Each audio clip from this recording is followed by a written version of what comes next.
Out of all the Android tablets that we saw last year, one of our favorites was the Sony Xperia Tablet Z, and now we get to see its successor, the Sony Xperia Tablet Z2. Gotta love these names. We're at the Sony booth. Tony behind the camera, Jaime Rivera. Let's go through it.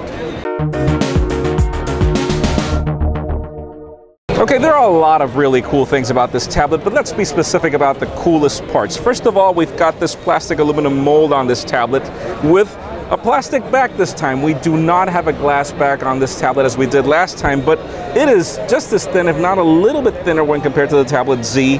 And we've got this gorgeous 1920 by 1200 display. Sadly, it's not a high resolution display as other tablets, but if you look at it, honestly, it does look very, very well. There are no viewing angle issues on this tablet as we've had with previous Sony products in the past. It looks really, really good. But aside from that, what we have is an 8-megapixel camera on this tablet at the back.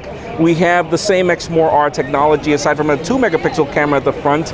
And apparently it's got some smart social camera features aside from that.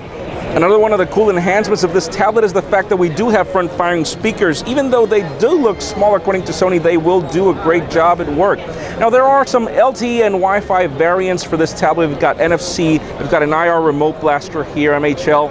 And well, aside from that, we also have a Snapdragon 801 processor clocked at 2.3 gigahertz, 3 gigs of RAM, SD card support up to 64 gigs, and we also have 16 gigs of internal storage aside from a 6,000 milliamp hour battery.